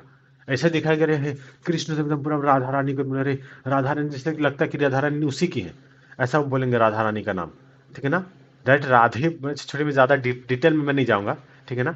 तो या ऐसा नहीं कि गलत नहीं है वो सब चीज़ें, लेकिन अगर हम जब तक हम सबसे पहला जो भगवान का जो राधा रानी का सबसे बड़ा कृपा क्या है, राधा रानी का कृपा है ये भगवत गीता। ये जो भगवत गीता है ये राधा रानी का सबसे बड़ा कृपा है। अगर हम भगवत गीता के बताए रास्ते पे चलेंगे ना, तो बहुत आसानी से आध्यात्मिक प्रगति किया जाएगा। लेकिन अगर कोई बोले नहीं हम तो नहीं सुनेंगे, हम तो मन का अपना मन का करेंगे, लेकिन दिखाएंगे दुनिया वालों को हम कितना एकदम बड़ा आध्यात्मिक उन्नत हो चुके हैं, तो ये सब जो है ना सहजिया बोलते हैं। सहजिया का मतलब है जिसने भक्ति को सस्ते में ले रखा है। तो जिसने भक्ति को सस्ते में ले रखेगा ना, उसके जीवन सस्ता हो जाएगा, उसका जीवन ही एकदम सस्ते आदमी जैसा हो जाएगा, ठीक है ना। तो इस प्रकार से हम प्रगति नहीं कर पाएंगे। ये चीज़ शिला प्रभुपाद यहाँ बता रहे हैं, ठीक है ना। मैं आप लोगों को बहुत बड़ा सीक्रेट बता रहा हूँ यहाँ पे, जो प्राय को आपको कोई नहीं बताने वाला, ठीक है ना। तो ये है, बताते कि मैं अब तो आज्ञापूर्वक मैं काम करूंगा, ये सब करेंगे। लोग बोलते हैं कि मैं आपसे आपका हर बात मानूंगा, आप तो मेरे प्रिय हैं, आप तो मेरे बहुत एकदम ये हैं, ऐसे बोलेंगे। अब पीछे से क्या करे हैं, हाँ, उल्टा काम कर रहे हैं। काहे का फिर प्रिय है कि नहीं। तो ऐसा नहीं होता है। हमें शास्त्रों के स्पेशली जो ये जो दो ग्रंथ है ना, nectar of instruction, nectar of devotion, इसमें इसके आचरण का पालन करना चाहिए। इसमें बताया गया है वाणी वेगम, ठीक है ना। 6 प्रकार के वेग होते हैं, कि अर्थात हमारे मुंह का जो वेग होता है ना, इसको हमको भगवान की सेवा में डालना चाहिए। अर्थात हमें भगवान का नाम, भगवान का कथा में ज़्यादा हमें समय मतलब कि मुँह करना चाहिए। जो इवन जैसे भक्ति में पूर्ण रूप से अगर आ गए हैं, तो मान लीजिए अभी संसार में है, तो अभी खैर उसका यानी कि शरणागति पूरा नहीं है। लेकिन अगर हम पूरा फुल सरेंडर अपने आप को दिखा रहे हैं, तो पूरा फुल सरेंडर होकर करना भी चाहिए, ठीक है ना। लोग सोचते हैं कि हम टेम्पल में आ गए, खाली अब घूमो खाओ पियो खूब ऐश करो। टेम्पल प्रभुपाद तो बहुत हैवी बोलते हैं। प्रभुपाद बोलते हैं कि ये इस्कॉन ना कोई होटल नहीं है तुम्हारा। ISKCON is not a free hotel कि तुम आओ यहाँ पे खाओ पियो रहो और मौज करो, नहीं। ये तपस्या करने के लिए है। यहाँ पे जो है ना कृष्ण के जानने के लिए, यहाँ पे भगवत गीता भागवतम सीखने के लिए है। ये एकदम कोई सस्ता चीज़ नहीं है, ठीक है ना। वो चीज़ बताया गया है, तो हमको वो करना पड़ेगा। नहीं तो हम फिर पाखंड, हम में और पाखंडियों में कोई फर्क नहीं रह जाएगा फिर, ठीक है ना। तो वो चीज़ है। तो प्रभुपाद कितना इंपॉर्टेंट बात बताते, पूर्ण पुरुषोत्तम भगवान श्री कृष्ण जो आदर्श आध्यात्मिक, जो कि आदर्श आध्यात्मिक गुरु हैं, अपने शिष्य महान योद्धा अर्जुन से भगवत गीता के दर्शन का कथा किया। आध्यात्मिक गुरु तथा शिष्य के बीच संबंध का यह सम्यक उदाहरण है। अर्जुन श्री कृष्ण के अंतरंग सखा थे, इसलिए श्री कृष्ण ने उससे समस्त शास्त्रों के सार भगवत गीता की व्याख्या की। अब भगवान ने अर्जुन को क्यों ज्ञान दिया? पहला बात तो अर्जुन एक डिवोटी है, ठीक है। और दूसरा ये है कि अर्जुन ने भी काफ़ी तपस्या किया था। आप लोग जानते होंगे महाभारत में कितना सब कुछ हुआ था उस राज को प्राप्त करने के लिए। उनको 14 साल के लिए वनवास में भेज दिया गया था। सॉरी, हाँ, एक तरह से 14 से 13 साल का था, 12 साल वनवास था, 1 साल अज्ञातवास। तो लोगों ने कितना वहाँ पे तपस्या किया, सब कुछ किया। ऐसा थोड़ी ना कि ऐसे आए चलते रास्ते में आगे उसको दे दिए। और फिर भी उतना तपस्या करने के बाद भी ऐसा नहीं कि भगवान ने उनको दिया ज्ञान। वो तब दिए जब अर्जुन ने अपने आप को ये बोला कि मेरे को कुछ नहीं आता है। धर्म मूढ़स चेता, मतलब अर्जुन बोलते कि हे प्रभु, मेरे को कुछ भी नहीं आता है, मैं मूर्ख हूँ, मैं धर्म के विषय में निर्णय लेने के लिए मेरा मेरा दिमाग काम नहीं कर रहा है, मैं गुरु स्वीकार करता हूँ। वो भगवान को बोल रहे हैं कि मैं आपको गुरु स्वीकार करता हूँ और मैं आपका अब शिष्य हूँ, अर्थात आप मुझे अब उपदेश दीजिए। इतना जब उन्होंने किया अर्जुन ने, तब जाके भगवान ने गीता बोलना स्टार्ट किया। तब सोचिए, अगर हम क्वालिफिकेशन का ढूंढेंगे तो आज तो इसके लोगों में किसी में इतना क्वालिफिकेशन है ही नहीं कि जो इतना मेहनत करेंगे, इतना एकदम तपस्या करके फिर एकदम बोले कि नहीं आप मेरे को बताइए, फिर उनको बताया जाए। इतना तो लोगों में है ही नहीं। मगर फिर भी हम लोग इतना क्यों कर रहे हैं? ताकि कुछ ना कुछ हो सकता है, कुछ ना कुछ किसी के लिए काम आ जाए तो हो जाए, ठीक है ना। तो ये स्थिति है। तो हमको भगवत गीता को करने के लिए हमें, और भगवान तो सबसे आदर्श गुरु, अर्थात परम गुरु जो है ना भगवान ही है। कृष्ण ही जो है ना सबसे परम आदि गुरु है। वो आदि गुरु बलराम जी है, और बलराम जी कृष्ण अलग नहीं, एक ही है। तो एक तरह से क्या है ना, भगवान ही परम आध्यात्मिक गुरु होते हैं, और उन्हीं का ही गुरु तत्व आगे चल के वो परंपरा में आगे बढ़ता है। तो उन्होंने अर्जुन को ये ज्ञान दिया था, ठीक है ना। चूंकि हम अपने सांसारिक कार्यों को पूरा करने में सदैव अत्यंत व्यस्त रहते हैं, अतः हम उदर पोषण और उससे संबंध विषयों के सांसारिक दर्शन के अतिरिक्त किसी भी दर्शन को नहीं समझना चाहते। तो बता रहे हैं कि सांसारिक कार्यों को पूरा करने के लिए लोग बहुत मेहनत तो करते हैं अपना पेट पालने के लिए, लेकिन उससे संबंध विषय में सांसारिक दर्शन के अतिरिक्त किसी भी दर्शन को नहीं समझ आते। तो वो लोग जो है ना केवल ना मटीरियलिस्टिक चीज़ को ही समझना चाहते हैं, ठीक है ना। लोग अगर मेहनत करेंगे भी ना तो किसके लिए मेहनत करेंगे? अगर लोग पढ़ाई भी करेंगे, किसके लिए पढ़ाई करेंगे? ताकि मटेरियली हम कैसे उन्नति हो सके, हम और कैसे अमीर बना जा सके। बड़े बड़े सेमिनार होते हैं अमीर बनने के, कि कैसे हम अमीर बने, कैसे हम जो है ना हम अच्छा एक स्पीकर बने, हम लीडर कैसे बने। लीडर बनने के लिए जो है ना बहुत सारे सेमिनार्स होते हैं कि लोगों को मैं लीडर बनूं। लीडर बनने का मतलब है कि मेरे को एक तरह से मैं मालिक बनूं, ठीक है ना, मैं लीड करूं, मैं एकदम ये बनूं, मैं बड़ा आदमी बनूं। इस भौतिक संसार में बड़ा आदमी बनने के लिए लोग कितना मेहनत कर रहे हैं। लेकिन कोई भी व्यक्ति आध्यात्मिक चीज़ के संबंध में जो होता है, जो आध्यात्मिक दर्शन है, उसको प्राप्त करने के लिए कोई इतना मेहनत नहीं करता। इसलिए देख रहे हैं, जैसे आज अभी देखिए इस गीता क्लास में 2 ही व्यक्ति हैं। मैंने कितने लोगों को मैंने कॉल किया था, मगर सब नहीं आ पा रहे हैं। तो ये स्थिति है। तो क्या होता है, इस प्रकार से हम आगे नहीं बढ़ पाते। फिर आगे यहाँ पे आता है कि हमने उदर हमने उदर पोषण की दर्शन की अनेक शाखाओं उप शाखाओं को विभिन्न दिशाओं में विस्तृत कर रखा है। अतएव नित्य जीवन प्राप्त करने के दर्शन को समझने के लिए, जिसके लिए हम जन्म जन्मांतर संघर्ष करते हैं, हमें शायद ही कोई समय मिलता हो। कितना महत्वपूर्ण बता रहे हैं कि हम लोग अपना जो नित्य जीवन है, नित्य जीवन मतलब आध्यात्मिक जीवन, हमारा ये जो आध्यात्मिक जीवन है हमेशा के लिए रहेगा। जो स्पिरिचुअल लाइफ है ना, ये हमेशा के लिए। मटेरियल वर्ल्ड हमेशा के लिए नहीं है। मटेरियल लाइफ अभी है, बाद में फिर खत्म हो जाएगा, लेकिन जो हमारी स्पिरिचुअल लाइफ है वो कभी खत्म नहीं होता। अगर हम इस जन्म में जितना हम स्पिरिचुअली एलिवेट होते हैं, अगले जन्म में फिर वहीं से कंटिन्यू होता है। और जब हम पूरा पूर्ण हो जाएंगे, मतलब कि हमारा जो भक्ति जो है ना कंप्लीट हो जाएगा, तब हम इस संसार को छोड़ के भगवान के पास चले जाएंगे। तो ये होगा। तो इस चीज के लिए जो है ना, जो जन्म जन्मांतर था जीवन मरण का जो चक्र के लिए जो हम चक्र में फंसे हुए, इससे निकलने के लिए जो है ना बहुत कम ही लोग प्रयास करते हैं, प्राय ज्यादातर लोग करते नहीं है। अर्जुन ने कृष्ण को कुरुक्षेत्र के युद्ध स्थल में दो विरोधी सेनाओं के बीच में रथ स्थापित करने के लिए कहा। तत्पश्चात उन्होंने युद्ध करने के से इनकार कर दिया। ऐसा करते समय अर्जुन एक सामान्य व्यक्ति के समान व्यवहार कर रहे थे, जो दार्शनिक अज्ञानता तथा दुर्बलता से अभिभूत रहता है। तब कृष्ण ने उन्हें भगवद गीता के ज्ञान का प्रकाशित किया। वही यहाँ पे जो मैं बताया कि जब वहाँ पे जब अर्जुन ने क्या किया, बोला कि आप रथ को बीच में मतलब कि डाल दीजिए ताकि मैं देख सकूं दोनों सेनाओं के बीच की कौन कौन है इस यहाँ पे। तो वहाँ पे फिर जब वो करते हैं तो वो फिर अर्जुन पूरा कंफ्यूज में आ जाते हैं, वो नहीं समझ पाते अपनी दुर्बलता, वो देखते कि अरे बहुत वो दुर्बल हो गए, अज्ञानता के कारण जो है ना अभिभूत हो जाते हैं। फिर उन्होंने फिर भगवत गीता के लिए फिर उन्होंने फिर भगवान फिर उनको बोलते हैं, तब भगवत गीता निकलता है।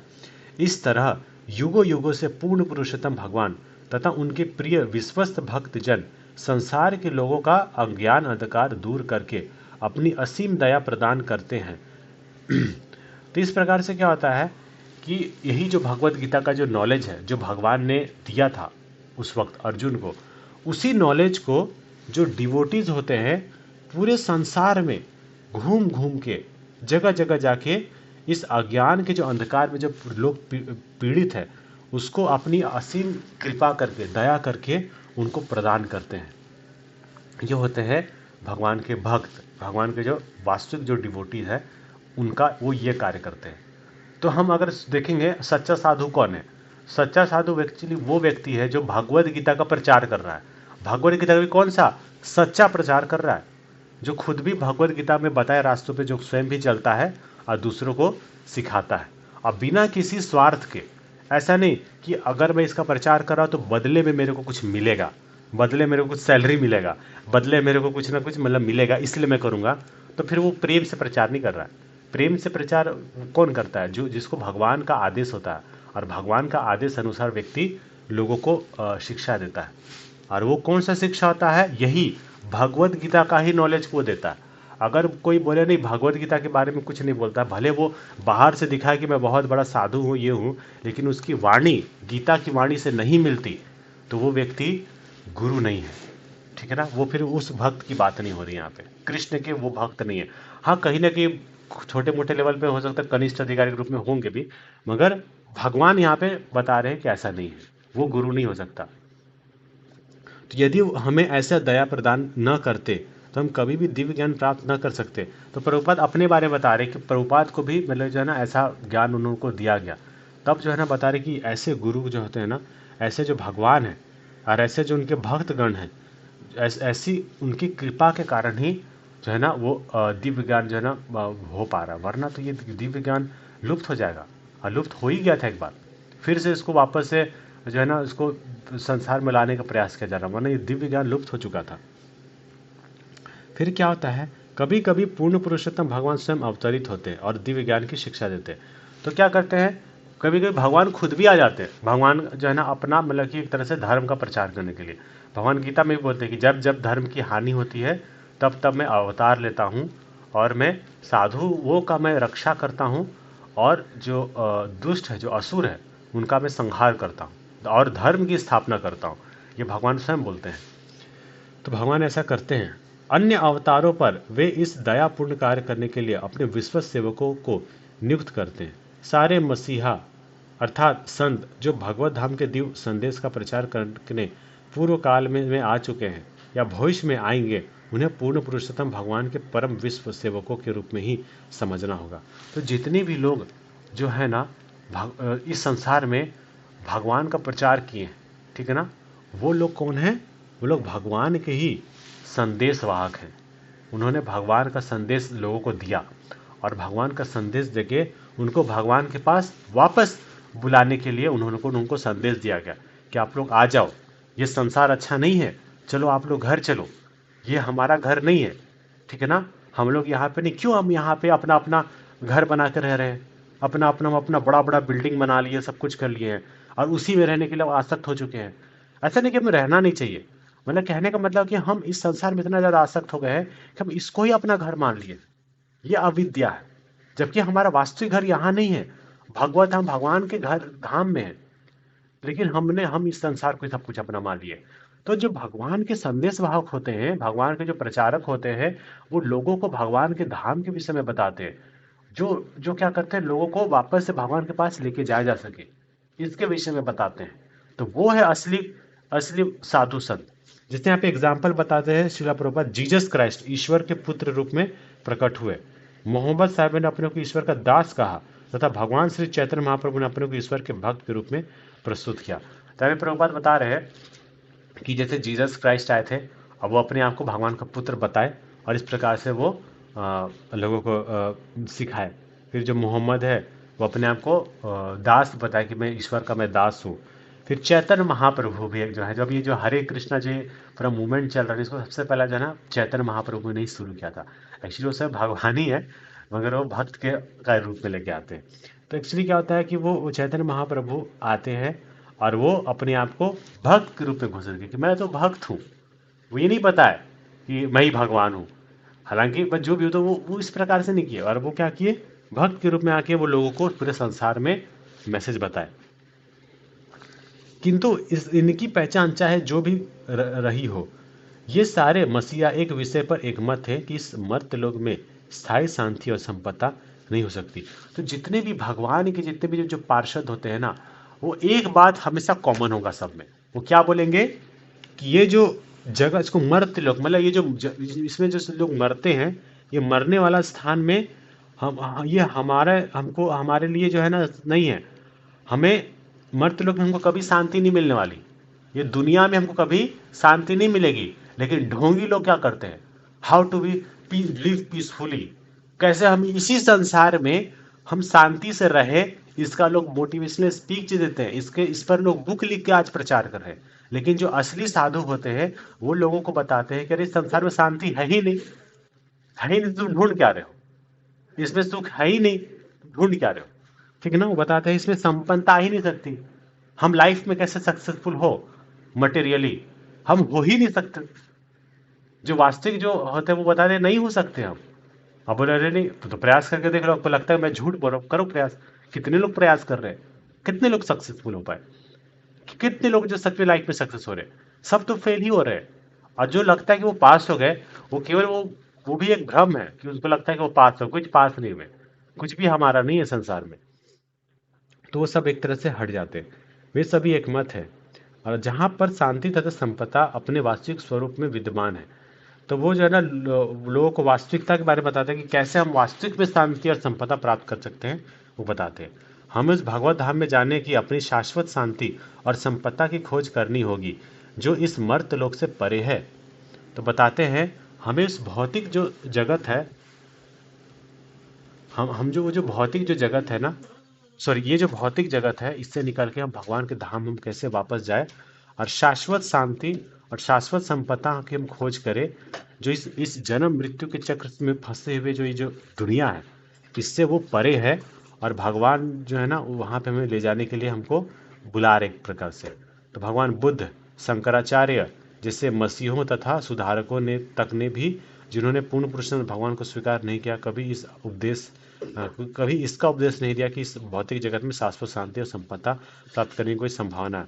प्रभुपाद बताते हैं कि वह जो बुद्ध है, गौतम बुद्ध जो मतलब जो बोलते हैं ना, जो बुद्ध है जो वास्तव में विष्णु के ही अवतार है, वो हो गए। फिर शंकराचार्य हो गए, वो भी इतना तो बताते ही हैं कि संसार में दुख है, जो है वो भी ये बात बताते हैं।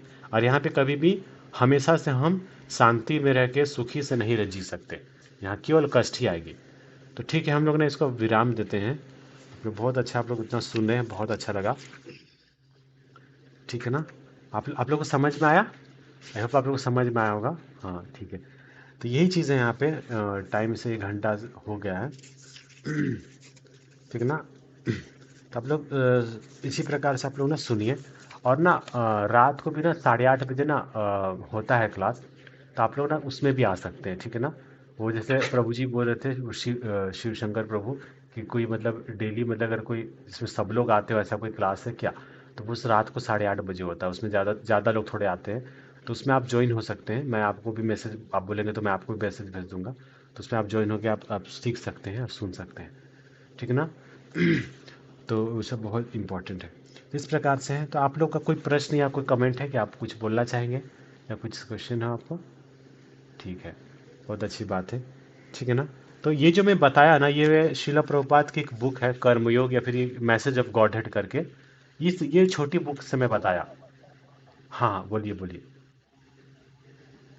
हाँ बोलिए।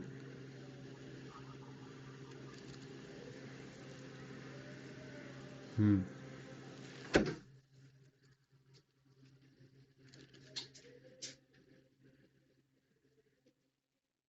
ये हमको तब पता चलता है जब हमको साधु की संगति होती है।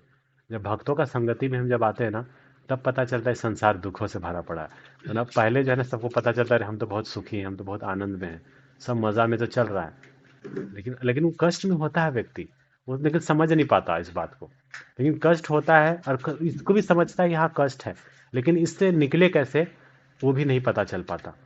तो सबसे पहला चीज़ है कि हम जब किसी भक्त के मतलब कि एक तो है कि हम भक्त का अगर एसोसिएशन हो जाए, दूसरा है बुक्स का एसोसिएशन हो जाए। मतलब कि जब हम भगवत गीता भागवतम का, जब जैसे ये जो बुक्स हो गए ना, अगर कोई इसको पढ़ता है, इसको अगर कोई समझता है, तो भी उसको ये बात जो है ना उसको पता चल जाता है कि हम कैसे संसार से निकल सकते हैं। अगर उसको भगवत गीता भागवतम जैसे जो शास्त्र है, इसका जब उसको ज्ञान होगा, जब उसको भक्ति वाला जो जो शास्त्र होता है ना, उसको जब वो कोई पढ़ लेगा ना, तो वो व्यक्ति समझ पाएगा, वरना नहीं समझ पाता है। कितना भी उसको हम, कोई व्यक्ति कुछ भी अगर उसको ना बताए तो वो ऐसे अंधा ही रहता है। यही चीज़ है। ठीक है, और कोई क्वेश्चन? आई होप आपको समझ में आया हूँ।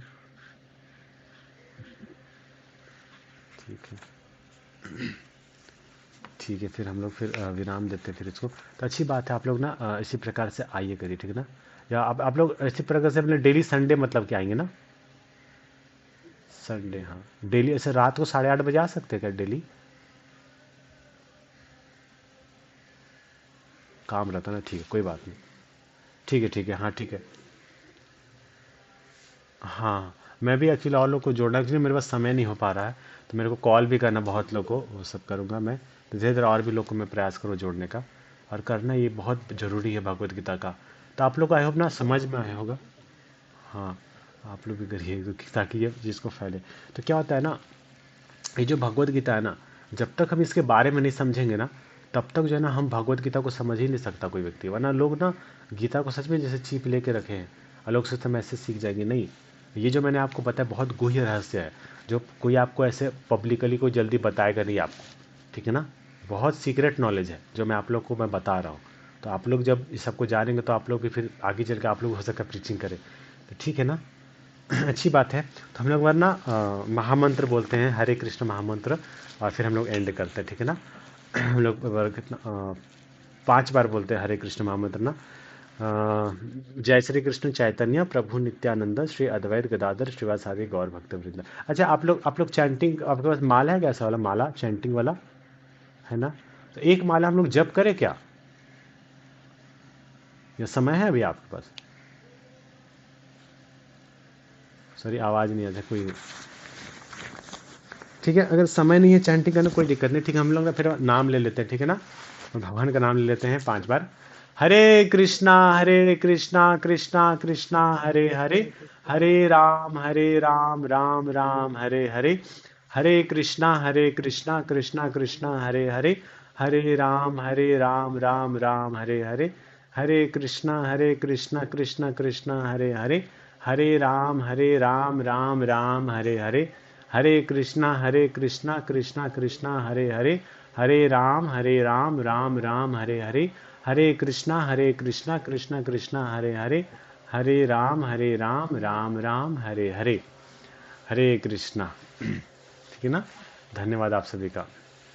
इसी प्रकार से आप लोग, ठीक है, तो इसी प्रकार से ना आप लोग आइए, ठीक है ना। हम लोग नेक्स्ट संडे भी इसी प्रकार से ना 4 बजे रखेंगे, ठीक है ना। और भी हम लोग करेंगे, और इस बार मैं थोड़ा और भी लोगों को मैं ऐड करने का प्रयास करूंगा ताकि थोड़ा और जुड़े, ठीक है ना। जी जी ठीक ठीक है। हरे कृष्णा, धन्यवाद। श्रीला प्रभुपाद की जय।